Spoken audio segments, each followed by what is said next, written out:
Quiero agradecer a la doctora García Perea y al comité organizador del Congreso Internacional de Innovación, Tecnología, Negocios y Educación por la invitación que me han hecho para poder conversar y participar en el Congreso, aunque sea en forma virtual. Pero antes de seguir, quiero pedir primero tres disculpas. Una disculpa por no haber podido participar presencialmente con ustedes porque tuve una inesperada emergencia médica, que aunque es una operación ambulatoria, tiene ya el 3%, tuve que firmar un papel que estoy aceptando el riesgo del 3% que pueda perder un ojo. Y si a las 2 semanas después de la operación viajo, entonces las probabilidades aumentan, y más si es en avión, por el cambio de presión. Así que pido muchas disculpas, era inevitable en mi caso, era totalmente inesperado. La segunda disculpa que quiero pedirles es porque probablemente hable de cosas muy conocidas, si ustedes sientan, algunos de ustedes que están perdiendo el tiempo, pero la experiencia un poco me ha dicho que, aunque algunos saben lo que voy a decir, lo que es evidente para ellos, otros o no lo saben o los confunden, y entonces si no lo saben no habría problema, pero si los confunden, entonces generarían en el mundo pragmático, no académico, pero en el pragmático, generarían unas grandes pérdidas, tanto a nivel de eficiencia como de la efectividad académica. La tercera disculpa que quiero hacer es que en algunos momentos probablemente hagan una crítica fuerte, pero la intención es la de dar una retroalimentación positiva, constructiva. La intención o la orientación de esta exposición no es una orientación epistemológica, sino una orientación pragmática orientada a la eficiencia y la efectividad, más que a la búsqueda de la verdad, independientemente de cómo se define la verdad, porque son muchas las definiciones que hay de verdad, dependiendo del tipo de ciencia, el tipo de disciplina, etcétera, etcétera. Entonces, en ese caso, debo alertar que la orientación de esta presentación es de orden pragmático y no epistemológico.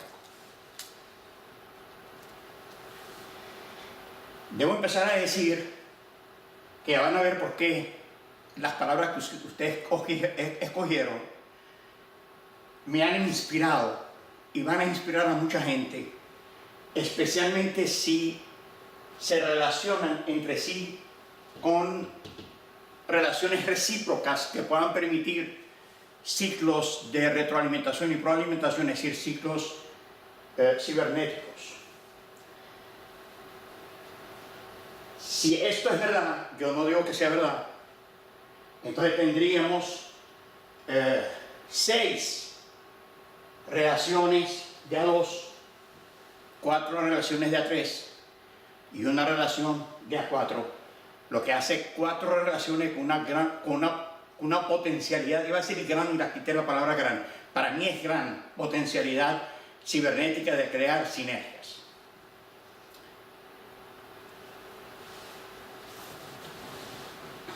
Veamos como ejemplo de esas 11 relaciones las que creo que son más evidentes, por eso las pongo como ejemplo, las que son de A2. Entonces fíjense que si asociamos la educación con la innovación, podemos tener educación para la innovación e innovación educativa. Este es un tema que ha sido bastante tratado y hay mucho trabajo aquí, y todavía hay mucho por hacer. Desgraciadamente, este es un tema que no ha sido tocado, o ha sido tocado muy poco. Desde el año 81-82, cuando yo fui decano de investigación en mi universidad, he tratado de llevar programas de educación para la innovación. El fracaso mío fue total.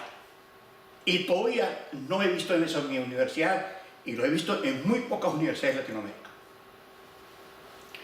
Eso no quiere decir que no se esté haciendo, yo no lo he visto, o lo he visto muy poco. En este caso, yo creo que las dificultades están en que muchas veces en las universidades nosotros confundimos educación superior con instrucción superior.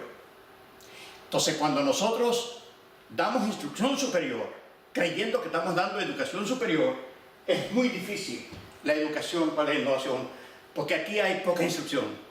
Aquí lo que hay es mucha experiencia y mucho desarrollo de las facultades psicológicas más que las facultades intelectuales.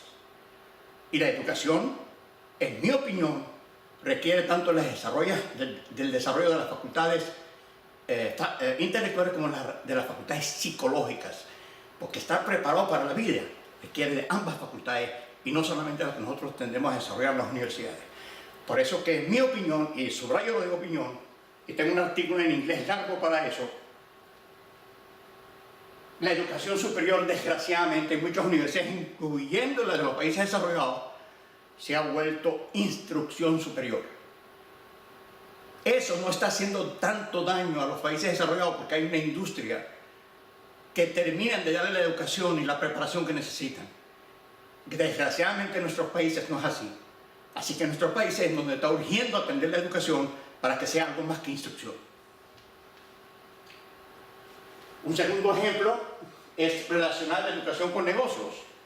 Educación en negocios, mire, eso se está dando desde hace más de 50, 60 años. Management Science, Operation Research, eso está en todos lados. Y el negocio de la educación se está dando. O se está dando de una forma implícita. Se está dando solamente en universidades con fin de lucro.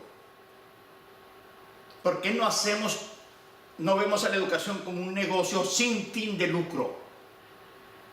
Porque si lo vemos como un negocio sin fin de lucro, dejamos de depender de los gobiernos y nos hacemos verdaderamente autónomos en nuestras universidades latinoamericanas. Y ese es el reto que creo que tenemos. Para ser verdaderamente autónomos, no podemos depender del gobierno. Tenemos que poner la universidad a producir sus propios recursos. Claro, eso no se puede hacer de noche a la mañana, pero sí se puede hacer, y tenemos la prueba en una cosa que hemos hecho en Venezuela, sí pueden haber recursos internos que vayan creciendo paulatinamente. Otros dos, educación tecnológica y tecnología educativa. Mire, educación tecnológica. La gente dice que hay mucho de eso porque ahí está la ingeniería. Pero es que no se dan cuenta que ingeniería no es ciencia aplicada. Ciencia aplicada es ciencia aplicada. Y ingeniería es ingeniería.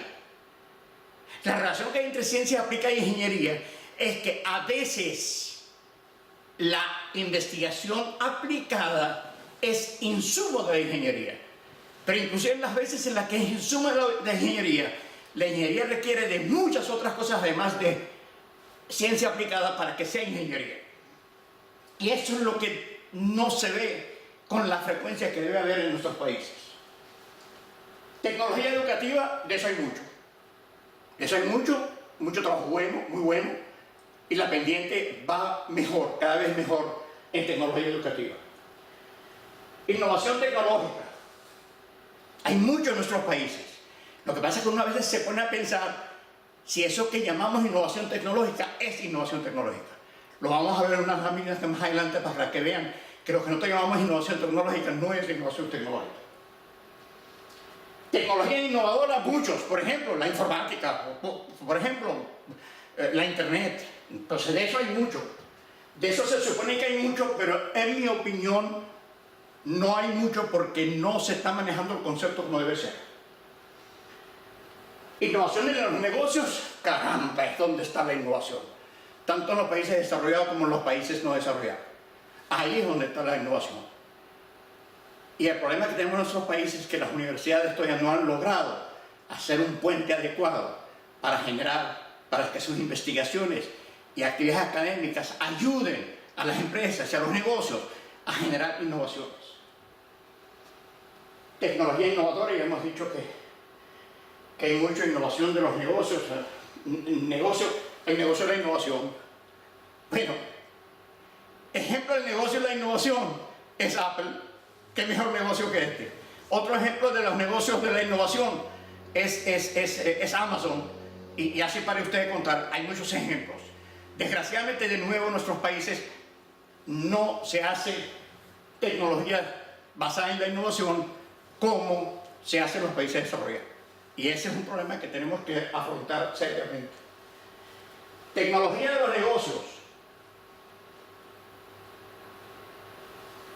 está empezando, especialmente por lo que se está llamando ahora ingeniería no tradicional, o lo que llaman ingeniería suave, soft engineering, que no le veo nada de suave, es más difícil que la otra. Pero yo estoy en ambas. Y yo prefiero el hard engineering que el soft engineering. Soft engineering realmente es complejo.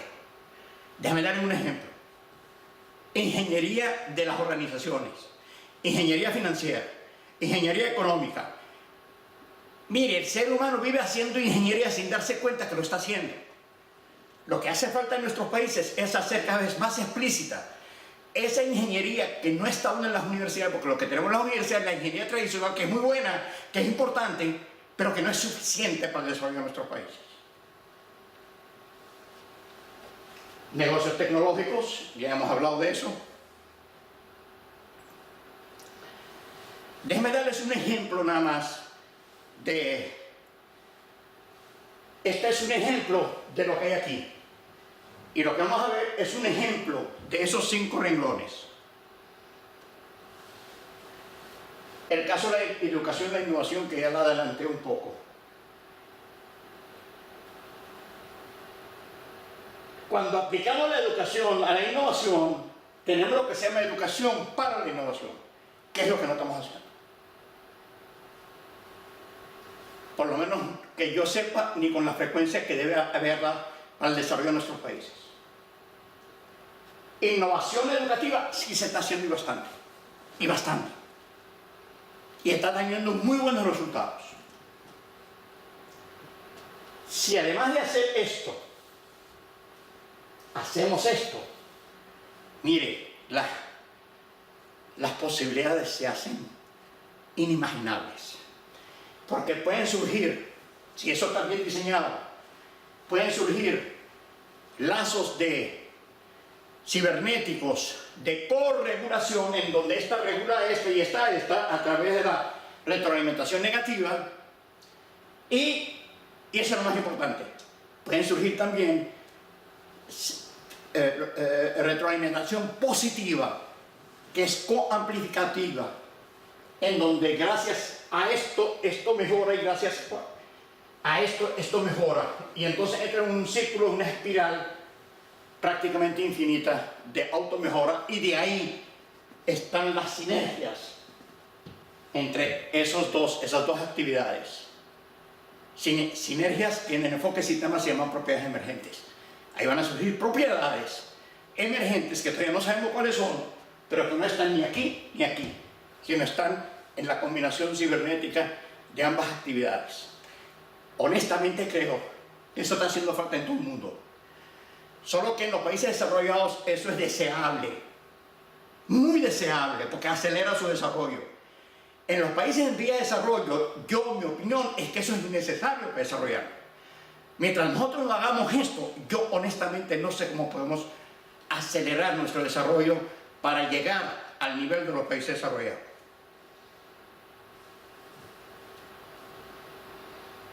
De esto ya hemos hablado, donde es bueno no confundir educación superior con instrucción superior. Fíjense una cosa, yo cuando llegué a esta lámina, la anterior, yo le dije a mi esposa que pocas veces me había visto tan inspirado en mi vida, lo digo en serio. El congreso de ustedes es la fuente de mi inspiración, y puede ser la fuente de inspiración de mucha gente.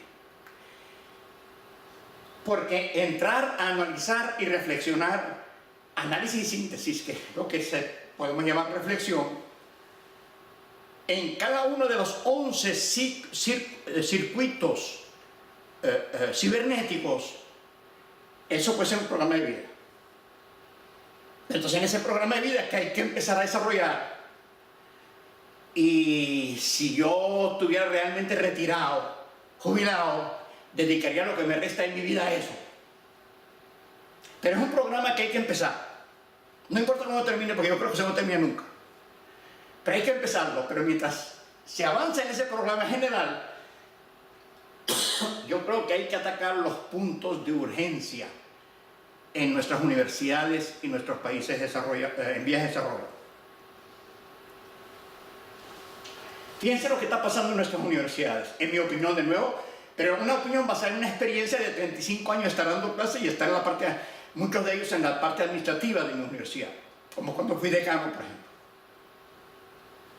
La reflexión usualmente indica qué es lo deseable para hacer algo, pero no todo lo deseable se puede hacer, porque están las restricciones que indican que es lo factible.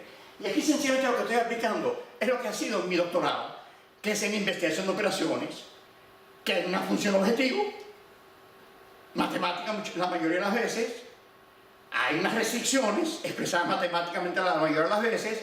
Esas restricciones me dan un conjunto llamado convexo, porque es convexo, que es la región de factibilidad. Entonces, la investigación de operaciones lo que trata de hacer es de mover el objetivo, maximizarlo o minimizarlo, moverlo lo más que se pueda sin salirse de la zona de factibilidad, porque si no, no es algo deseable, pero que no se puede hacer. Eso es el paradigma que yo creo que hay que aplicar en nuestras universidades, porque hay restricciones, nos gusten o no, hay restricciones. Yo estoy en contra de muchas de esas restricciones, pero mientras estén las restricciones tenemos que actuar inteligentemente y tomar en cuenta las restricciones mientras nosotros las vamos cambiando paulatinamente. Una de esas grandes restricciones que tenemos en este momento, si no en todas las universidades latinoamericanas, la mayoría de ellas, es que todas están orientadas por criterios de países desarrollados. Y los criterios para desarrollar un país no son necesariamente iguales que los países, las de los países desarrollados. Desde el año 80 que yo estoy planteando en diferentes niveles que nuestro modelo no debe ser el americano. Nuestro modelo de desarrollo debe ser el japonés. Y en Japón hicieron facultades de ingeniería de copia. Pero cuando uno habla de copia, la gente confunde la copia con el plagio. Y cuando confunden copia con lo plagio, yo les digo, mire, plagiar es fácil. Además de inmoral.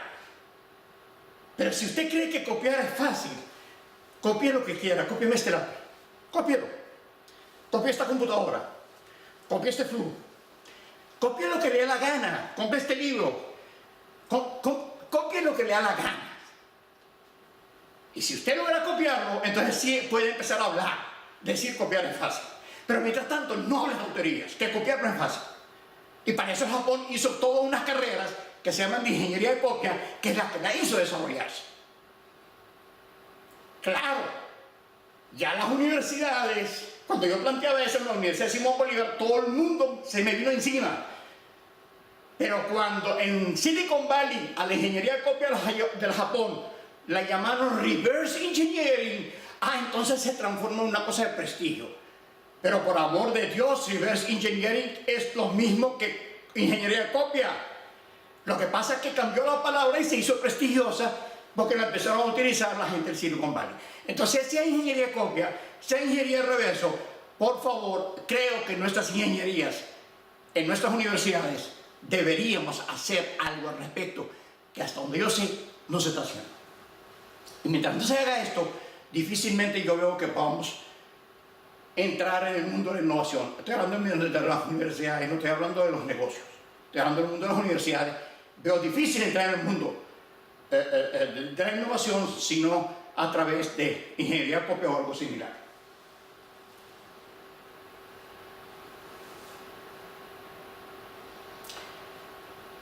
Uno de los problemas que hay en nuestras universidades, y este es uno de ellos, pero está en todas partes, es que muchas veces confundimos los medios con los fines.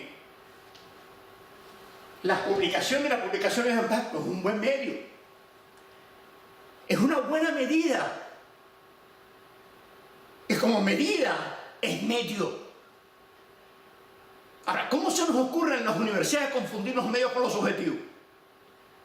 Los objetivos de las universidades son producir publicaciones, o uno de los medios con los que se pueda medir la calidad de una universidad es insisto en uno, porque hay muchos, de los medios que se puede medir la calidad de una universidad. Además hay que defender qué es calidad académica, porque una cosa es calidad académica en los Estados Unidos y en los países desarrollados, y otra cosa debería ser definir la calidad académica de nuestros países. Pues si la calidad académica de nuestros países no nos sirve para desarrollarnos, ¿para qué queremos esa calidad? Una calidad para que la disfruten los países desarrollados. Publicaciones de impacto. Son un buen medio, pero son muy mal fin en sí mismos.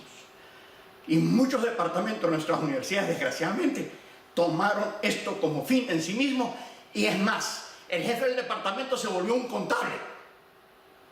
Su función se volvió la contabilidad, contabilizar y contar cuántas publicaciones que tiene y cuántas de impacto tiene, y en función de esto se decide la promoción del profesor. Eso es, en mi opinión, lo que está frenando nuestro desarrollo. Algo que ha dicho un autor latinoamericano, que me disculpan por no recordar su nombre y el libro que escribió, si mal no recuerdo es un autor chileno, economista chileno, dijo que inclusive la ética de la innovación y la ética científica del conocimiento científico son éticas opuestas. La ética del científico le dice publicarás, le dice ayudarás a la replicación de tus resultados, y eso lo sabemos todos. En cambio, la ética de los negocios, la innovación, en lugar de publicarás, dice esconderás y protegerás por medio de patentes, porque si no, no hay negocio. Y si no hay negocio, no hay innovación, que por definición, la innovación es la introducción de un producto o un servicio nuevo en el mercado. Mientras no haya mercado, no hay innovación, lo que es invento. Entonces hay dos formas de combinar coherentemente, en mi opinión. Esa es una opinión. Habrá que ir probándola, yo he ido probándola en algunas cosas. De combinar coherentemente esas dos éticas que son opuestas, que en mi opinión no es una oposición de contradicción, sino una oposición polar, como polo norte y polo sur. El polo norte requiere al sur para definirse como norte, y el polo sur requiere al polo norte para definirse como sur. Entonces esta es una oposición polar donde no se contradicen las cosas, sino más bien se complementan. Hago una pregunta. Hay muchas respuestas aquí. Yo tengo muchas que probablemente no las dé, porque muchas son controversiales. ¿Son las publicaciones de alto impacto el objetivo más importante de nuestros países latinoamericanos? Además de educación superior excelente, o al menos adecuada, es, además de la educación excelente, es la función de las universidades producir papers, producir publicaciones. O esa es una medida de lo que se está haciendo a nivel de investigación, porque la investigación hay que hacerla. Porque un profesor que no investigue, un profesor que no tenga nada que enseñar de su propio huerto, que se reduzca al decir, a repetir lo que está en los libros, eso no es educación, eso es instrucción. Entonces el profesor debe ser investigador, pero muchas veces para probar de qué él está investigando necesita publicar, y mientras publica y hace el copy editing, que hace esto y hace lo otro, descuida la educación. Entonces la publicación es un buen medio, pero si se toma como fin en sí mismo puede hacer daño en la educación. Esta es una opinión, no tiene por qué aceptarla, en todo caso puede ser un punto de reflexión. Esa es mi opinión. Pero supongamos por un momento que yo estoy equivocado. Y si no estoy equivocado, tenemos que tomar en cuenta que si no estoy equivocado, hay mucha gente equivocada. Entonces, sea que yo esté equivocado o sea que haya mucha gente equivocada, lo que yo estoy diciendo no es factible, porque la gente que está equivocada, en el caso que eso sea cierto, generan restricciones que hacen imposible hacer lo que yo creo que hay que hacer. Entonces lo que hay que hacer es maximizar lo deseable, pero sujeto a las restricciones que tenemos en las universidades. Las restricciones justificadas, pero también tenemos que someternos a las restricciones injustificadas. Mientras estén ahí, tenemos que ver qué hacemos en el contexto de esas restricciones. Y eso es un poco la orientación de toda esta presentación. Primer error, en mi opinión, primer punto de confusión que lo viví en el decanato, que la innovación se confunde con el concepto de innovación con el de originalidad, científica originalidad del conocimiento. Esos son dos mundos diferentes. Hay un área de intersección entre ellos, eso es verdad, pero son dos conceptos y dos actividades totalmente diferentes, tanto a nivel teórico como a nivel práctico. Hay que diferenciar ambas cosas. La contradicción, la diferencia que hay entre ellos es de oposición, pero no de oposición contradictoria, sino de oposición polar. Entonces, algo recomendado que a mí por lo menos me funcionó con cierto éxito, aunque no siempre exitosamente, es el diseño-acción, que es una combinación del aprendizaje-acción, de la investigación-acción y... ¡ay, se me olvidó la tercera! Y de la reflexión-acción. Porque yo no quisiera igualar la investigación con reflexión, como en algunos casos sucede. Por eso prefiero diferenciarlas. Se trata entonces de relacionar y comunicar. Y comunicar es atraer lo común, amigos. Es decir, eso es que es tan evidente, por la que la gente me mira mal porque estoy diciendo cosas evidentes. Comunicar es atraer lo común. Entonces uno utiliza lo común para no comunicar para comunicar lo que no es común aún. Pero para poder comunicar lo que no es común aún, uno tiene que utilizar lo común. Tengo que utilizar el español si usted está hablando español, tengo que utilizar el chino si usted habla en chino. Entonces tiene que haber un mínimo de algo en común. Y algo en común no es solamente el lenguaje, amigos, es la cultura. Y ahí es donde está el verdadero problema de la innovación en las universidades, que la cultura académica es muy diferente a la cultura de los negocios. Entonces, en lugar de sentarnos a ver cuál es lo que nos diferencia, tenemos que ver qué es lo común que tiene la cultura de los negocios y la cultura académica, porque a través de ese común es que nos podemos comunicar. Y eso es un poco por donde ha estado orientado toda mi vida prácticamente. Los 37 años de vida académica han tenido esa dirección.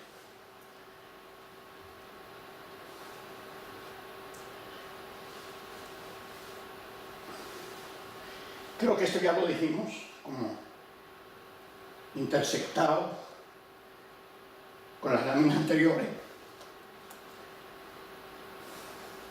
No, me estoy yendo al revés. Ajá. Esta es una lámina antilámina como algunas de las anteriores. Pero no me ha quedado más otro remedio sino que utilizar muchas láminas y pasar una por una. Prefiero darles esto así porque así les queda como apuntes a los que les interesa la idea. Originalidad. ¿Cuál es la diferencia entre la originalidad científica y la innovación? Son dos opuestos, en mi opinión. No solamente no son iguales, son opuestos. La lógica científica se apoya en la originalidad científica o la originalidad del conocimiento, porque eso incluye la filosofía y la ingeniería, es la lógica de lo que es. Opera por la lógica de lo que es. Ejemplo de lógica de lo que es la lógica de predicar. Mientras que la innovación opera por la lógica de lo que podría ser, de lo posible, de lo requerido, de lo posible y de lo requerido, porque si no, no es innovación. Es una lógica de medios y fines, no de predicados. Se usa la lógica de predicado, la lógica como es, como medio para la lógica de medios y fines. La innovación, yo tengo un fin, tengo que ver cómo le llego. Es una lógica totalmente diferente. Por eso la lógica de los innovadores se acerca más a la lógica de los abogados que a la lógica de los científicos. Porque el abogado tiene un fin, declarar fulano culpable o inocente. Y en función de ese fin se pone a buscar todos los medios jurídicos, judiciales, todas las jurisprudencias o todas las leyes que le permitan a él argumentar, y ahí utiliza la lógica de predicados, ¿ok? Y la lógica de silogismos y todo eso, como medio.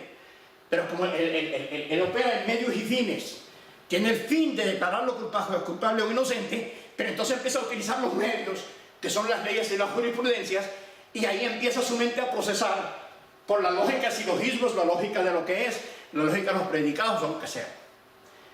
Entonces por eso que he dicho toda mi vida que la mente del innovador funciona más como la mente del abogado que como la mente del científico o del filósofo.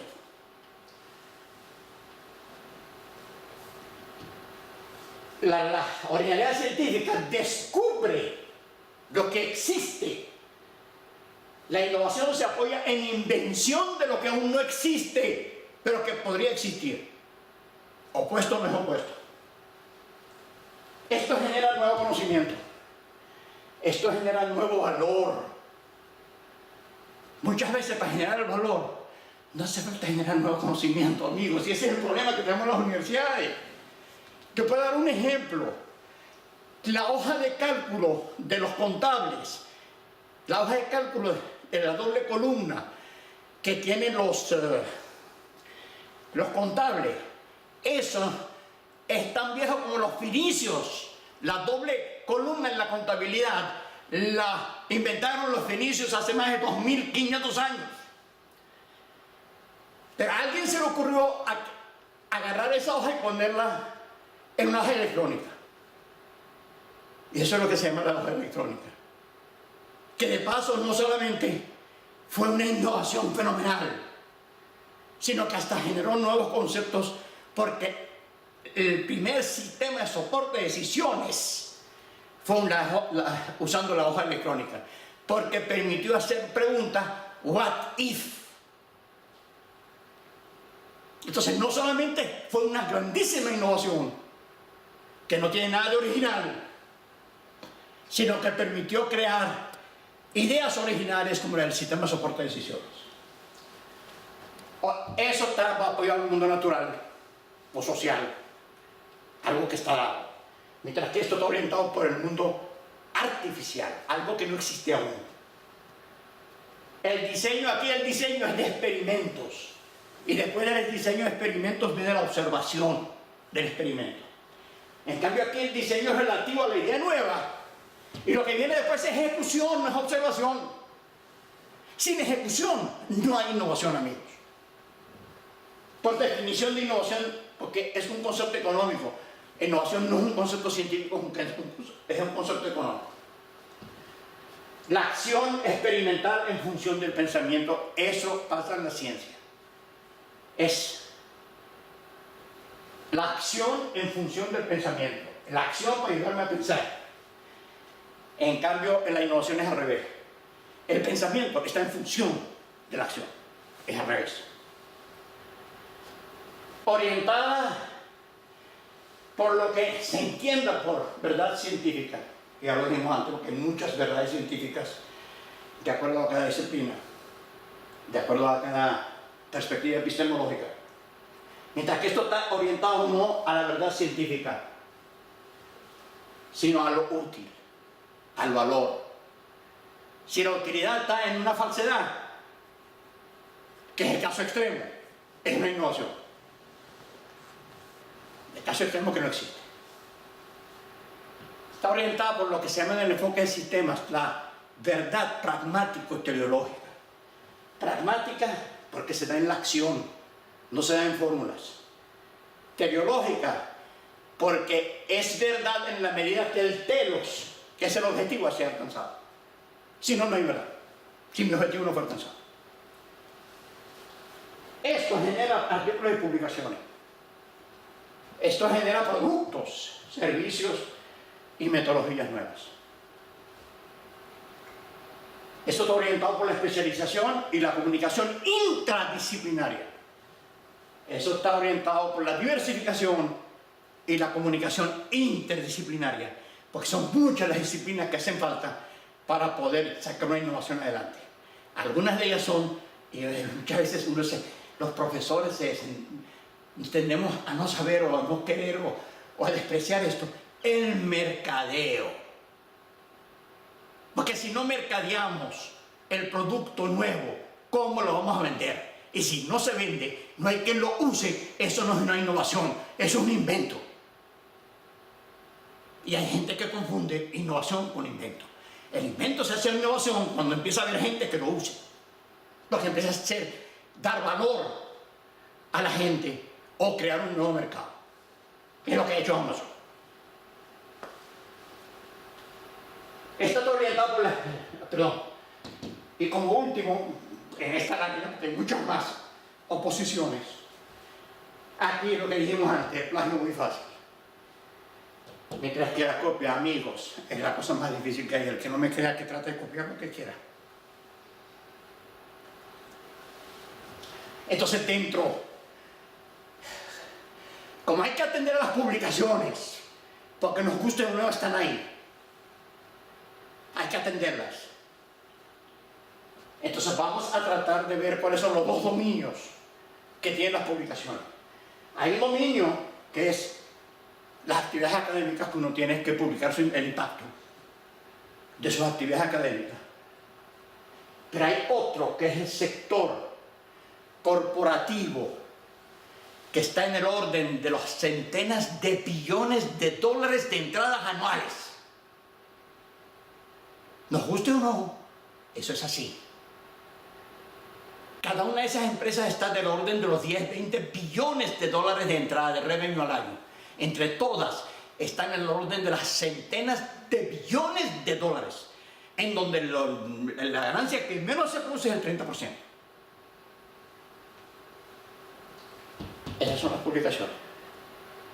Nos guste o no, es el mundo corporativo el que decide qué se publica y no se publica. Y nosotros en el mundo académico tenemos que calarnos, y perdonen la palabra, los criterios de calidad que nos impone el capital extranjero de nuestros países. Y perdonen la emoción, probablemente yo esté equivocado en lo que acabo de decir, pero estoy muy convencido de lo que estoy diciendo. Ahora yo me pregunto una cosa frente a esa situación. Hay que medir el impacto de las publicaciones, que es lo que hacemos constantemente en las universidades. O hay que publicar los impactos. Por amor de Dios, publicar los impactos o el impacto de las publicaciones. ¿Cuál de las dos?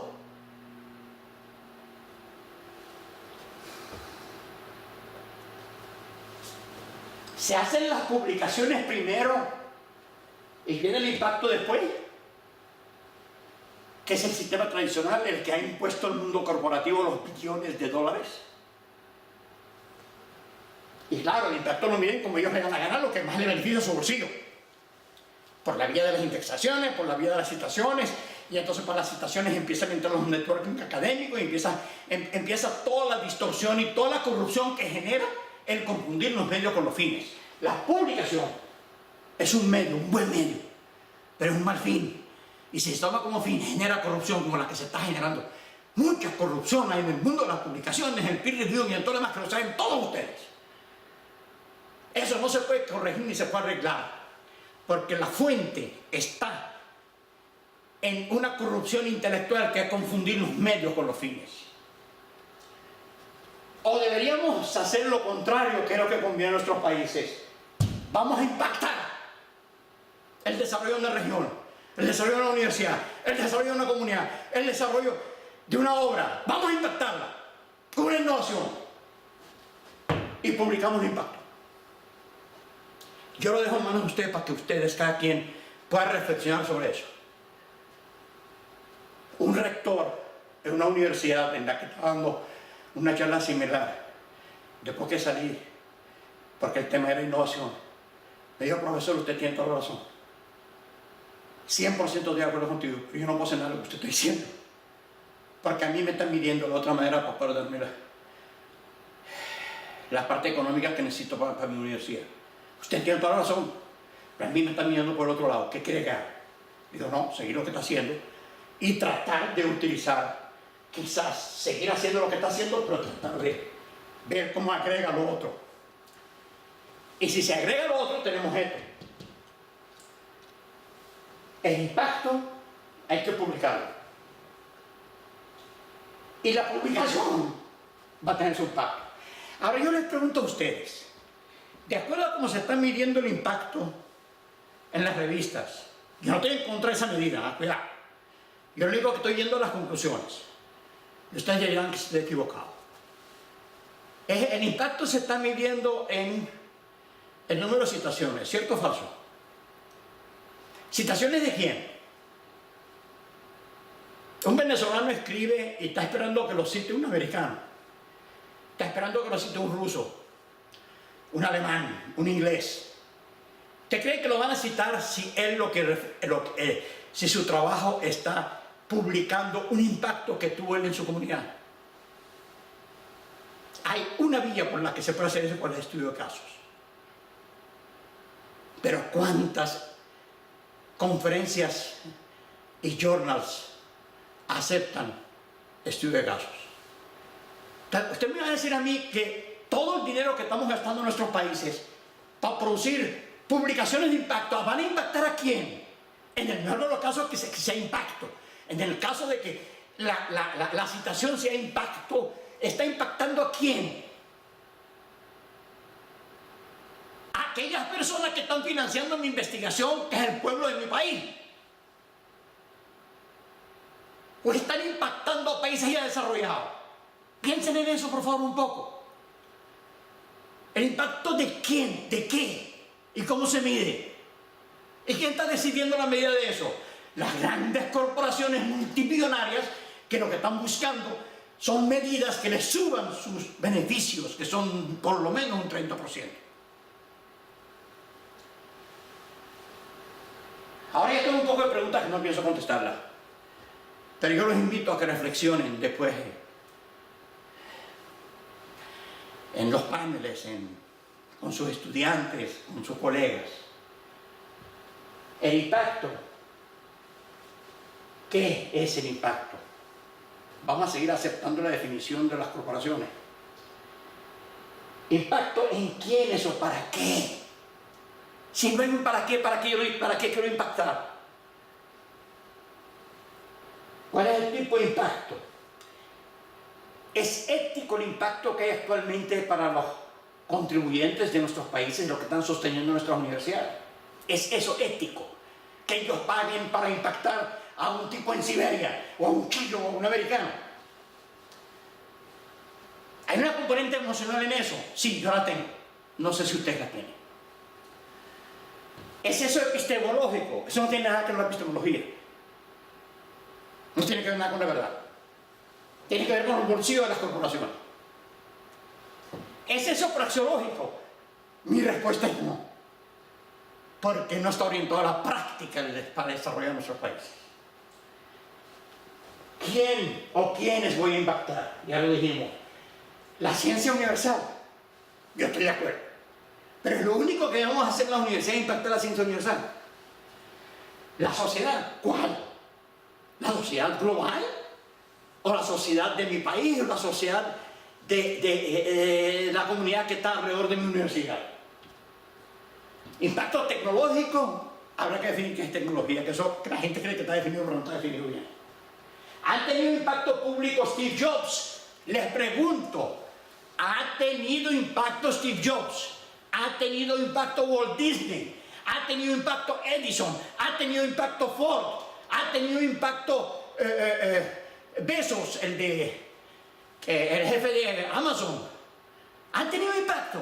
¿Verdad que eso? ¿Ha tenido impacto Bill Gates? ¿Verdad que eso es innegable? ¿Cuántos papers han publicado cada una de esas personas? Que alguien me lo diga, por favor. Que alguien me lo diga. Y esa gente, nadie puede desconocer el impacto que han tenido.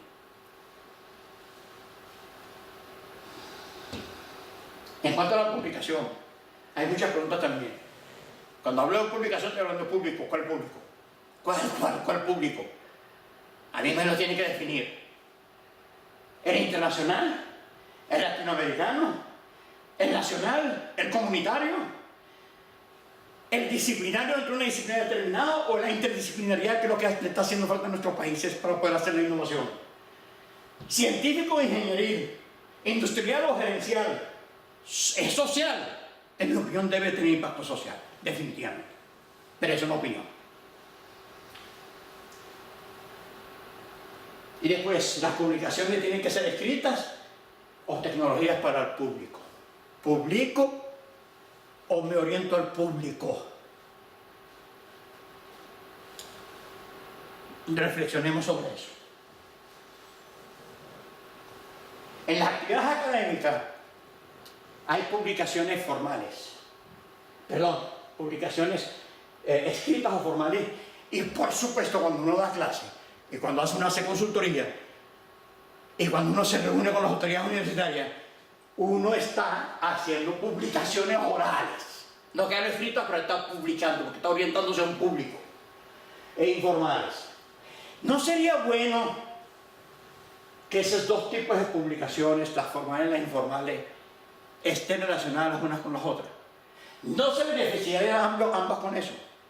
Esa es una de las propuestas que tengo, porque integrar las actividades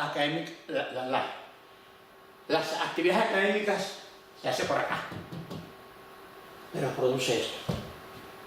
Y en las conferencias a las que estoy yendo desde hace 20 años, hay varias personas que están haciendo esto, especialmente una persona que lo está logrando esto, ni más ni menos que en química, que se supone que es una ingeniería dura y tradicional, o ciencia dura y tradicional. En química lo está logrando todos los años.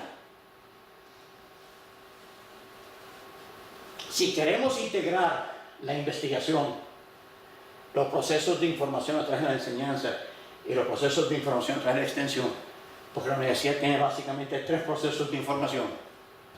Si queremos integrar los diálogos entre todos ellos, eso que les estoy planteando como una opción da soporte a todo eso, que es lo que yo llamaría actividades sistémicas, relacionadas todas las unas con las otras.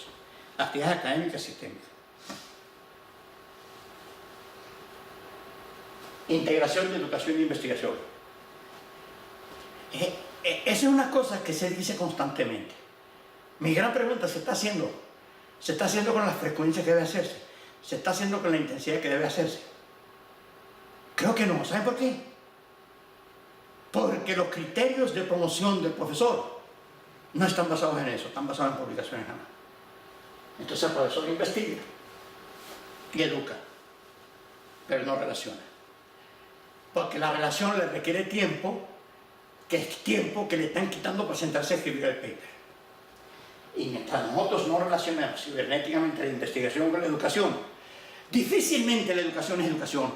La educación termina siendo instrucción. Porque el profesor que no investiga, por amor de Dios, que enseña. Y el profesor que investiga y que no lleva sus investigaciones a sus estudiantes, sino las investigaciones de otros profesores que están en otros libros, termina no educando, sino instruyendo.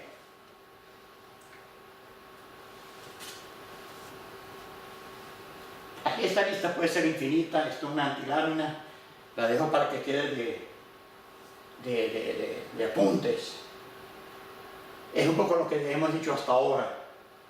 Y lo que cada vez un número creciente de personas estoy viendo en conferencias que sí están haciendo esto. Yo tengo el caso de una persona que tiene como 4 o 5 años, que tiene a sus estudiantes de pregrado como ayudantes de laboratorio para las investigaciones que ella hace en química. Y de paso, como si ese fuese poco, ella consigue quien compre el resultado de esas investigaciones, es decir, se la transforma en innovaciones. Entonces esa persona ha logrado relacionar el mundo de la consultoría con el mundo de la educación y con el mundo de la investigación. Entonces el planteamiento que se está haciendo aquí no es un planteamiento teórico. Hay personas que ya lo están haciendo y la publicación resulta de un cliente que es a quien estoy haciendo consultoría, el resultado que quiere, yo trato de darle ese resultado, y para ello utilizo no solamente mi experiencia como profesor, sino a mis estudiantes, que tienen más creatividad que uno, por la edad. Entonces, esas personas están combinando lo más importante que tiene una universidad: la creatividad del muchacho joven, que gracias a su inexperiencia es creativo, con la experiencia del profesor, que gracias a su experiencia es menos creativo que el joven. Los dos salen ganando. Y de paso toda la universidad sale ganando, y los consultores a quien están sirviendo también salen ganando. Esa es la vía que yo, en mi opinión, es la que veo en la que deben desarrollarse en nuestros países. Honestamente no veo otra. Yo no veo el modelo americano para desarrollarnos, veo más el modelo japonés.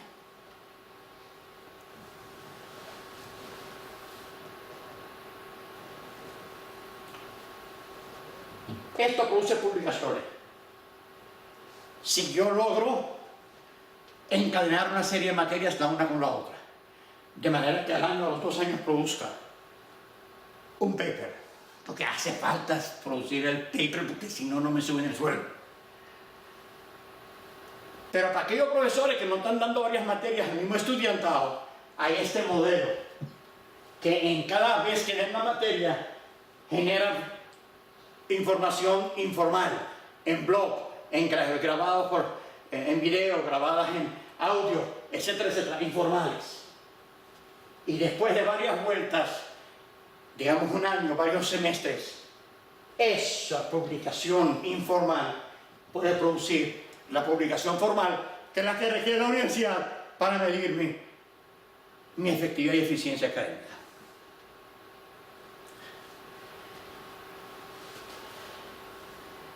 La integración, en mi opinión, de la investigación y la consultoría es condición necesaria, aunque no suficiente, pero es necesaria para el desarrollo de nuestros países.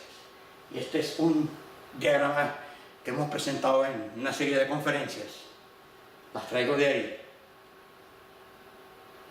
en donde explicamos con lujo de detalles, mucho más de lo que he dado aquí, la gran importancia de relacionar la investigación y la consultoría. Lo que pasa es que en nuestros países, bueno, en los países americanos, en los Estados Unidos americanos también, la consultoría se ve como algo, ay, el tipo es consultor, como dando a entender, está haciendo un trabajo de segunda, como dando a entender que está descuidando la investigación, como están dando a entender que está descuidando la educación. Ay, no, el tipo es un consultor. Entonces, claro, el peer pressure, ¿qué es lo que genera? Que uno no haga consultoría, porque le van a decir, ay, pobrecito, está haciendo consultoría. Cuando la consultoría es una de las mejores fuentes de investigación, cuando uno quiere contribuir a los problemas de su país. Bueno, esto, en otras palabras, lo que hemos estado diciendo. Para servir a la sociedad hace falta relacionar las 3 actividades académicas, la forma de relacionarlas cibernéticamente, como les dije. Aquí les doy unos links para quien quiera avanzar un poco en cada una de estas ideas.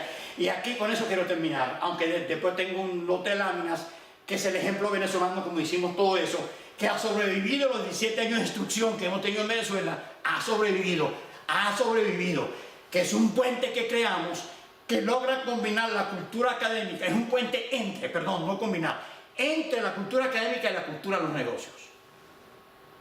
Tiene 28 años. Y todavía es el que más ingresos propios le da a la universidad de todas las universidades venezolanas, después de 27 años de destrucción que hubo en nuestro país. La forma de relacionar la ciencia con el negocio es a través de la ingeniería. Este es el cuento. Pero aquí no estoy hablando de la ingeniería tradicional, la ingeniería civil, eléctrica, mecánica, no estoy hablando de eso. Estoy hablando de la ingeniería en el sentido más general de la palabra.